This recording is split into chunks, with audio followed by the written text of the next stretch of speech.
You know, there's some moments where the general consensus is spot on. The single-player campaign of Battlefield 3 got torn apart by critics, and as hard as I can try to give it the benefit of the doubt, they were right. And that doesn't make this game's legacy a particularly sad one, but it does highlight one of the weirdest and most puzzling dichotomies that faces virtually all action games today. And that is that we don't seem to know how to turn this kind of game into a single-player one. Anyways, I finally got around to checking out Battlefield 3 about a month ago. I know that I'm 2 years too late to the party, but nothing was lost in the process. I fell in love with the game, or at least the multiplayer modes. I could go on for days about what I love about it and also about what I don't. I could talk about how it compares to previous installments or where they can go from here, but all those topics probably wouldn't be as interesting as what happened to the campaign. I could have made a video about the multiplayer, and I would have loved doing that. I would have been able to play something that I genuinely enjoy, but instead I decided to make a video about the single player and had to play something I despise. What's especially sad about this thing is that it could have been done so much better. There are so many other directions this campaign could have taken, and all of them would have been better than what we got. There are games in the same series that do it better. There are games outside of the series that do it better. It just boggles my mind that throughout all the years this series has been around, this is what we've come to. Battlefield 4 is on the way with a campaign that looks about as equally problematic as this one, and with expectations set so low, I think now is a pretty important time to figure out just what went wrong, and also speculate on how it could have gone right. But until the next game, all I can do is just point out how broken nearly every narrative and mechanical element of the single-player game is. I can only hope that they've learned from this mistake. No one bought Battlefield 3 for the campaign. The multiplayer modes rightly took the spotlight, but it's just painful to see a single-player mode that embraces absolutely none of the qualities that makes the multiplayer enjoyable and unique. The multiplayer game is a sandbox of improvisational tactics and fast gameplay. The single player, on the other hand, is a linear series of scripted events that funnels you through at whatever pace it wants. The multiplayer game requires you to move stealthily and aim smart. You have to lead your target and compensate for bullet drop. The single player game, on the other hand, requires you to move aggressively to hit the invisible script triggers in time, and your guns have very little recoil and are almost laser accurate. The multiplayer game has no story. It's a contextually vague pretend war that just exists for the sake of the game's mechanics. It starts and stops over and over again infinitely with each new match. The single-player game, on the other hand, is a story with a beginning, middle, and end. There are characters who have arcs and stuff. There's a series of unfortunate events that implicate them into weird relationships with one another, and by God, it is awful stuff. Warning, the following segment contains spoilers for a story that is barely worth summarizing. If you actually care about following the plot of a story that won't enrich your life whatsoever, then please skip ahead. Truth be told, this thing is so riddled with problems that it's hard to know even where to start. But I guess it makes sense to just start at the point where you start the game. Right off the bat, we're simply shown a nighttime cityscape with no exposition dump to fill us in on what's going on. It begins in media res, with our unnamed first-person protagonist jumping onto a subway train and proceeding to shoot a bunch of ski-masked terrorists. Throughout this whole scene, we are told nothing about what's going on. Who are we playing as? Who are we shooting? Why are we shooting them? And what kind of motif is this music going for? It kinda reminds me of what a headache sounds like.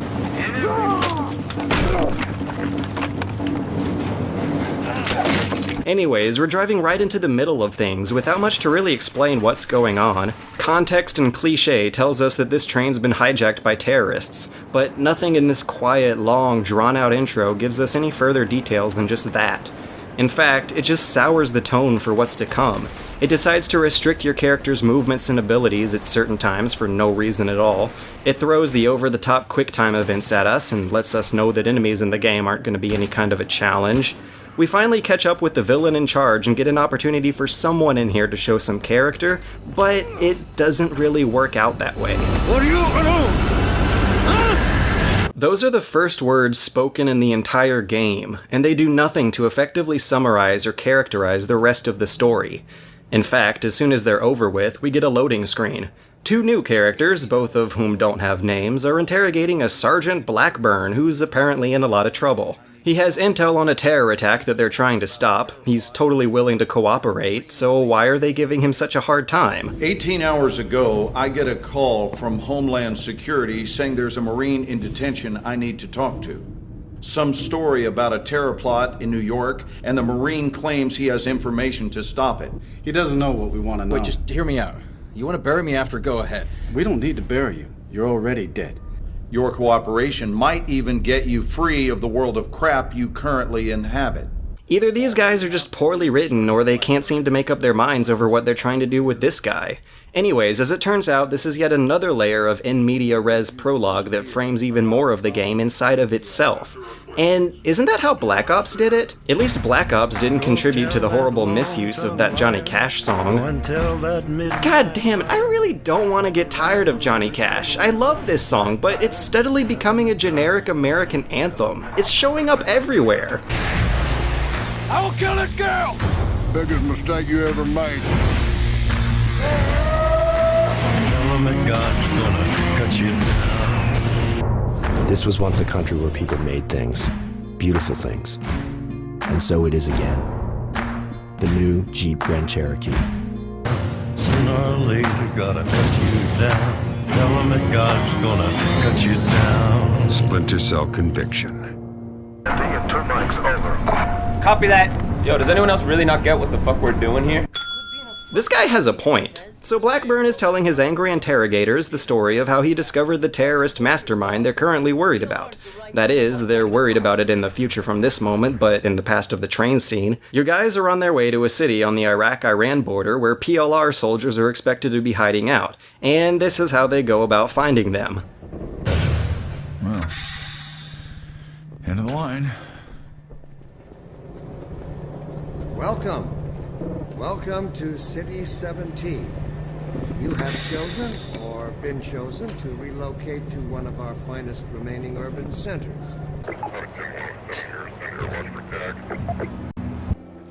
The thing that bothers me so much about the plot of this game, and a lot of other military shooters actually, is that we know absolutely nothing about how or why the enemy faction became the enemy. PLR's the right people, alright? They don't make them any righter. What does that even mean? I counsel you to remember, gentlemen, the people of this country are not your enemy. The PLR is. Why are they the enemy?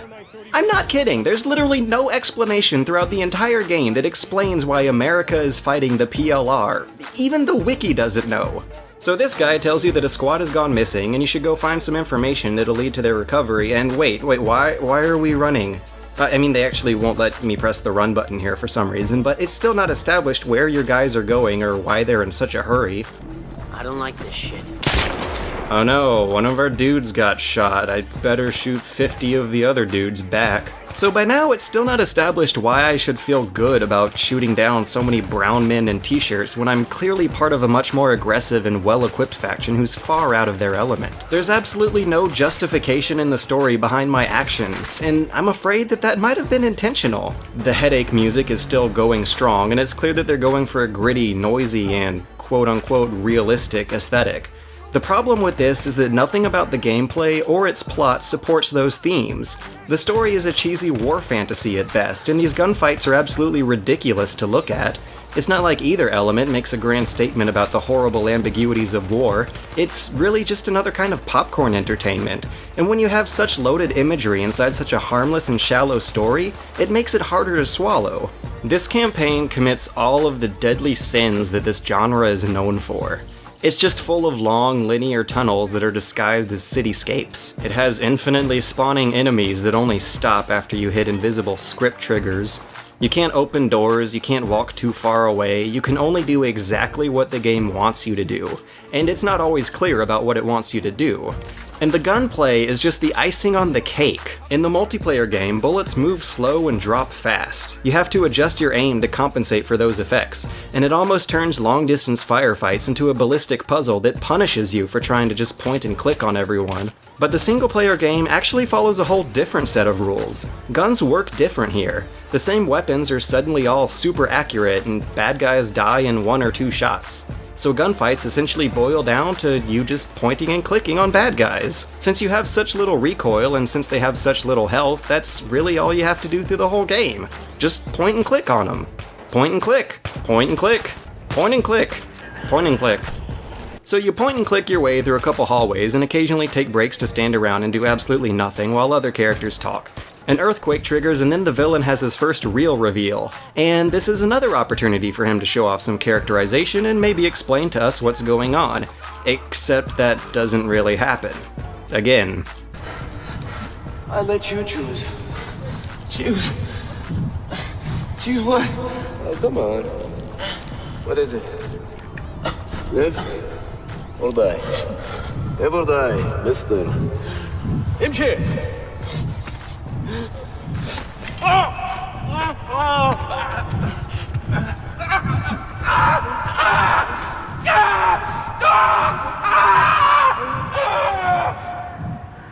Okay, so he shoots one of your dudes and then he goes away. Why was that important? Why did we need to see this? What does this have to do with the train or the interrogation? Nothing happened here, he just did villain stuff and walked away. He's already established as a villain, so we don't need to see it. You wouldn't even know this guy's name unless you were paying attention to someone mumbling it 4 cutscenes ago. That's him. That's Solomon. Keep in mind that this is actually the 3rd time this guy has appeared in the story, but we are not told why he's a villain or what he's up to during any of those appearances. Anyways, your guy replaces his eyes with the world's dirtiest camera lenses before pointing and clicking on a bunch of bad guys and meeting up with a buddy. Freeze, motherfucker, hands! You didn't ask the 40 other people you killed to freeze. So he tells you that the PLR is taking over Iran, and now I guess that means the US has to go to war with Iran. This somehow segues into another playable character whose segment is by far the least interactive, least enjoyable, and least respectable part of the game. They set it up like you're about to get involved in a really high-production flight simulator, which would make sense because flying airplanes is a huge part of the multiplayer game. But just like all the other cool things about the multiplayer game, it gets ignored for the single-player game. They have you doing a bunch of nothing while you just wish that you were playing a real flight simulator with these production values. I'm not kidding, there are literally 7 minutes of uninteractive fluff before they even give you the possibility of a fail state. You actually just sit in the backseat, and I kid you not, you just point and click on other jets as they fly by and hope that they don't remember to pop flares. My god, this is boring. It does one of those death from above missions where you're bombing helpless infantry from miles up in the air while they have no chance of fighting back. In better games, this kind of situation is usually depicted with a sense of black humor, and those better games I'm talking about are generally so over the top and ridiculous with their theatrics that it's hard not to go into them with a sense of sarcasm to deflate their seriousness. But Battlefield 3 is so intent on being so serious about everything that it's really hard to just laugh it all off. It's possible to make a super serious war game that sticks with realism and treats its subject matter with respect, but Battlefield isn't really the franchise for that. It's not a simulator, and it's not a very well-written or mature game, so why did they decide to pick this flavor? Anyways, the airplane segment ends with no memorable characters doing anything meaningful that relates to the overall plot of the game. That's a nice story. I don't see how it connects.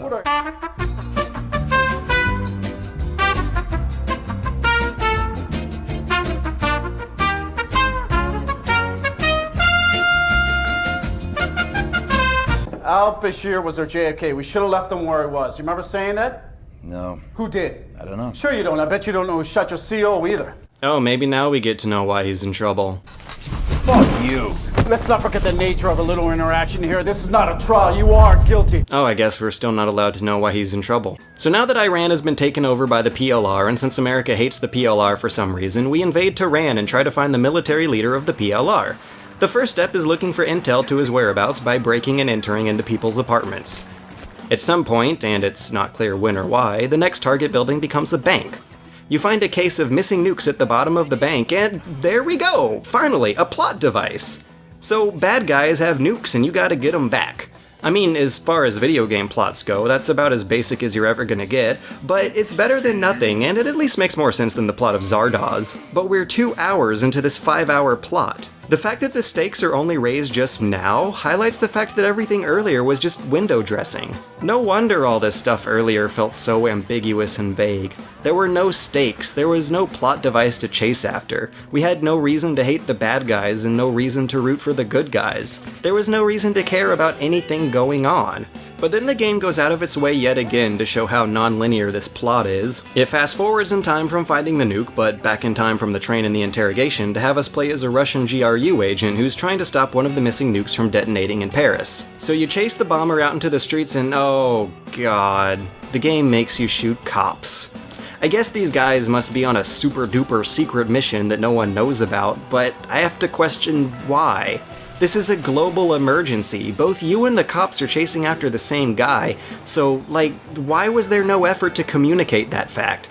Didn't the GRU give these agents, like, a badge or an ID or something they could flash? Did they not bother to tell someone in the police department that they might be there, and that they're both after the same terrorists?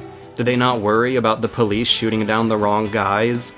Did they not worry about the future political implications of Russian GRU agents shooting and killing French police officers? What?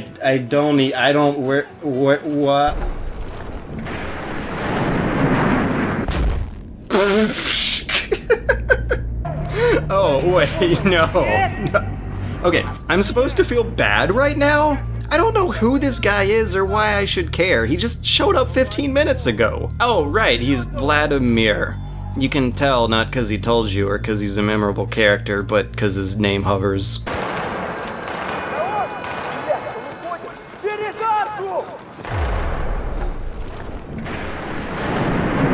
What you say? Oh, that you only meant well, 'cause you did. What you say? You know, maybe one of the reasons why I couldn't care less about this guy dying is because he just shot like 30 police officers who happened to show up to work on a really bad day. Anyways, there's a bulletproof man who you wrestle the nuke out of, but oh no, it's a decoy and the bomb goes off. I guess we lost the game and it's time to turn it off. Okay, so the game goes forwards in time to the interrogation, which is backwards in time from the train, which is forwards in time from the bank scene, and then it goes back in time from the bank scene to a tank scene, where you play as a driver who comes to rescue Blackburn out from the bank scene. Most of it is pretty fluffy filler that's only there so players can drive a tank around just for the sake of driving a tank around, but this section really tripped me up for a while because your tank shells use a completely different trajectory than they do in the multiplayer, which I had gotten myself used to. The tone gets really heavy again when you're treading past this highway of death, and then you start shooting PLR suicide bombers who are using civilian cars. And again, I have to ask, what does the game accomplish by getting this heavy about things? A Battlefield game is the kind of war fantasy that's closer to playing with toy soldiers than making a fictional documentary based off the atrocities of the Gulf War. I mean, it's hard to make this kind of imagery into effective entertainment if you don't do it right. And I don't claim to know the secret formula or the tips and tricks necessary to do it right. I just know that this game's not doing it right. The tone is in the wrong place. It's trying to be super serious about your regenerating health genocide tank, spectacularly blowing up hundreds of cartoon soldier bad guys, and it does this by staging the action on a map that looks just like real-life war photography. Anyways, your tank does go to the bank and rescues Blackburn, but your character gets captured by the PLR and executed on video. Hey, John. Shame. You come to our country to murder us, yet we are the terrorists? I mean, it's not like he's wrong. We still had no justification or backstory behind the earlier missions. So meanwhile, in the future, the interrogators finally start believing Blackburn's story about the first villain being connected to the PLR. Then it goes back in time again to show him sneaking around and capturing the PLR leader. Take out the lights.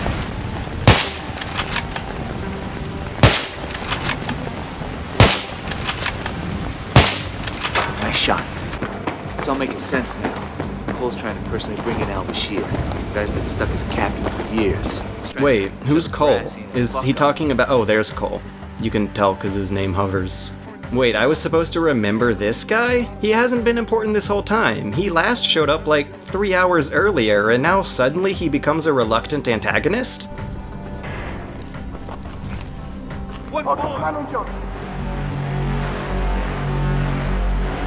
You nab the PLR leader and take him on board a helicopter that's covered in an invisible wall, where he confesses that the villain's secretly working with him, and then he dies. No one but you heard al-Bashir's confession. Wait, that's not true. Everyone else in the helicopter heard it too. So the PLR's cell phone records lead you to a MacGuffin arms dealer who lives out in the woods, and it's this part of the game where everyone in this universe shows off just how badly they all want to shoot each other. The Russian army is apparently going after the same arms dealer for the same reasons. So the two factions just shoot each other. Just like how the Americans just shoot the PLR and then the Russians just shoot the Paris police, so now Russia just shoots America. Anyways, since Russia decided to send an entire invasion force out just to capture this one arms dealer at his private villa, and also to fend off the Americans coming in to do the same thing, your guys are heavily outnumbered and most of them die. And this is where the writers employ Captain Cole's overzealousness yet again. Your only remaining squad mate blames him for all the deaths, and so do the interrogators in the future. So then the game goes back in time from the prior mission to show us the same GRU agent from the Paris mission, but before the Paris mission, shoot his way to the arms dealer and capture and interrogate him. Then the game goes forwards in time and back again to show Blackburn catch up with the GRU, and for some reason all those invading Russians who are headed to the same place are nowhere to be found. Instead, you just find the GRU agent all alone, and he explains that the arms dealer sold the nukes to the terrorist and that he's on his way to blow up Paris and New York right now! Then Captain Cole shows up and shoots you? Why? I'm serious, he has no reason to. There's no motivation behind it whatsoever. I mean, imagine how much more sense this story would make if he didn't shoot you. You two would just meet up, capture the GRU agent, learn about the terrorist from him, and go stop it together. Or if he didn't shoot you and shot the GRU agent instead, he'd learn about the terrorist from you and you guys would just go stop it together. I get that the two of you guys have beef at this point, but what threat do you pose to him at that moment? It's a glaring plot convenience. He only shoots you so that the game will force you to shoot him, so that'll throw Blackburn into the interrogation room while he'll be able to tell little stories that the writers can frame levels out of. So we still don't know who the interrogator guys are or why they're being so stubborn, despite the guy's CO arguably trying to start World War III by himself and all of Blackburn's evidence checking out. But at least now it's revealed why Blackburn's in trouble in the first place and also why they're so reluctant to believe him. Solomon is one of ours. He is an overseas asset and he has been for years. We put him next to al-Bashir for information. Keep in mind that we've just now learned what the hell is going on for the entire rest of the game, but there's only about 20 minutes of game left. You break out of the interrogation room and run onto the first subway train you see, which luckily happens to be the one hijacked by the terrorists. The game starts over again, exactly as it begun. You chase the bad guy further into Times Square and bash his head in with a brick and oh no! The game ends and we learn absolutely nothing about what happens to our protagonist and whether or not he gets pardoned or whatever. It actually ends on the Russian story, the same GRU agent who was there at Ground Zero when the nuke blew up. Apparently he's alive and well, but suicidal, and I mean, can you blame him? He gets a knock on the door and the game just fades to black. That's it. That's the end of the game. You know, this isn't The Sopranos. The game could have started at this point, it could have gotten to the meat of the story quickly and followed Blackburn on his way to this point and then given us an ending that actually concluded his story, but it didn't. A long time ago, I played through Rage and Doom a few days apart from each other and realized that a lot of dumb action games don't really need to be as story-driven as people are making them be these days. In fact, for these kinds of situations, less may be more. I wouldn't care so much about this plot not being very good if it wasn't shoved to the forefront so much. It overtakes the mechanics of the game and decreases its interactivity for the sake of a really awkward story. It's more like a movie that just won't play unless you point and click on the right things at the right time. And once a game begins crawling towards an uninteractive, cinematic kind of experience, then it's gonna need to ramp up the quality of those uninteractive elements. Things like good writing, good characterization, and a well-placed plot need to be there to hook the player. Without these, then it's just a series of good-looking but ultimately shallow and lifeless spectacles that are only going to look dated with time. It also does a lot of rule breaking. If a game is made out of rules that participants must agree to and follow, then throwing infinitely spawning enemies and restricting your movement functions at random moments doesn't do anything to enhance the game. It breaks it. Breaking the rules of a game can be used to its benefits in some cases, and a lot of well-regarded single-player shooters do get away with it. But if you didn't notice or didn't care about the rules being broken, then that probably means that there were other elements there that supported or at least compensated for the rule breaking. So it's a bad story without much meat to it mechanically, and it's also about as far removed from the multiplayer game as possible. And the problem with that is that the multiplayer game is the real game here. This series has never been known for its single player, and even in developer interviews and such, you can tell that a lot more time and care went into polishing one half of the game rather than the other. In the multiplayer game, you have a spot button that plays a huge function and marks out enemies for your entire team.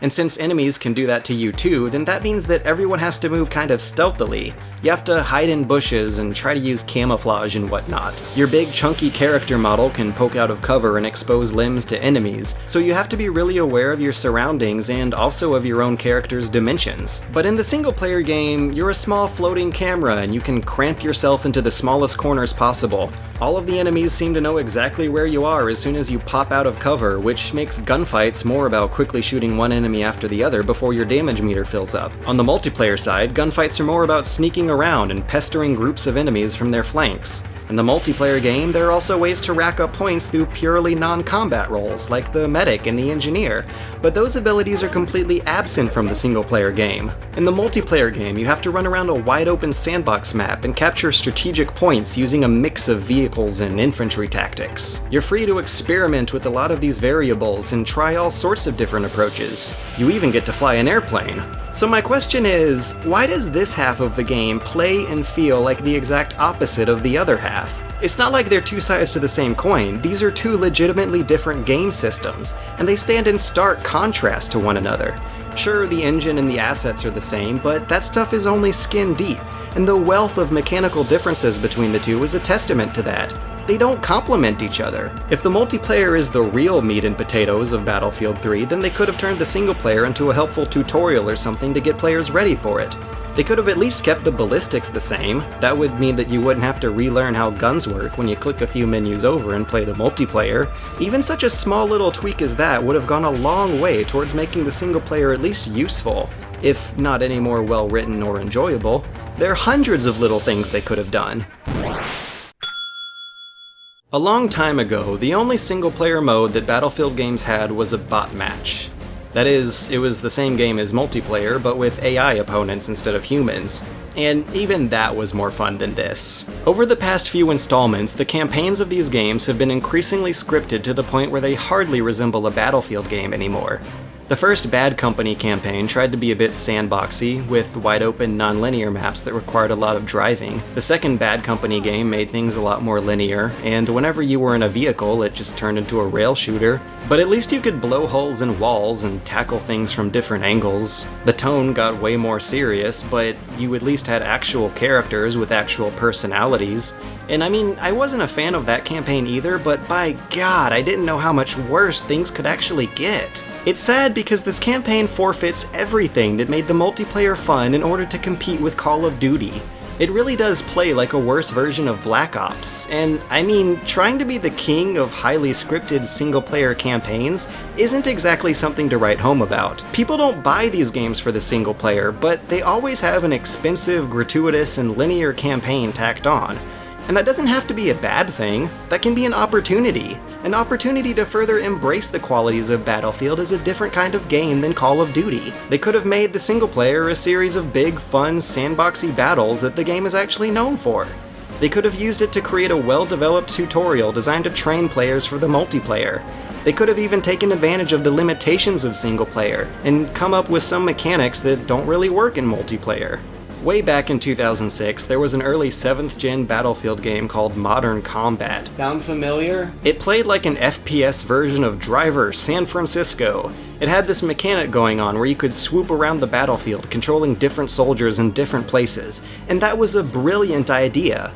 It meant that you never had to be too far from the action, and it also meant that every level had a wealth of diverse experiences that had you jumping into all sorts of different roles. And it all happened at a very fast pace. It was good stuff. The Battlefront games managed this sort of thing pretty well too. They just rearranged the objectives and ordering of bot matches into something that correlated with intermission cutscenes. And, I mean, even that was enough to have some fun with.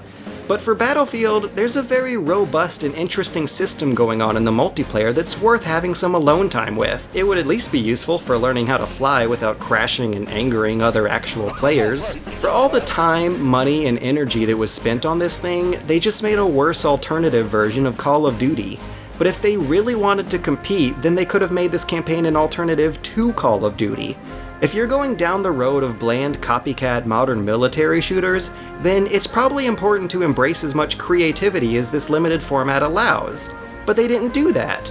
And that's what's sad about AAA gaming these days. For all the effort that was put into making this thing look and sound great, we may never see more interactive and mechanically robust games have this same level of production values. Instead, we have this linear track of crazy, over-the-top events that the game railroads you through. It coddles you from one glorious moment of epic accomplishment to the next, without the player accomplishing much of anything by himself. It's a montage of unrealistic, impossible heroics, presented in a gritty, realistic setting that's so morally confused that your character comes off more as an anti-hero. It's a confusingly large addition to the game that suggests that the developers might not even know what kind of experience they wanted this whole package to look like. They got the multiplayer right, they got it so right, but they got the single player so very wrong that it's just mind-boggling. And by this October, I really hope they've learned from their mistakes. We've digressed to this point, but we should be progressing from here.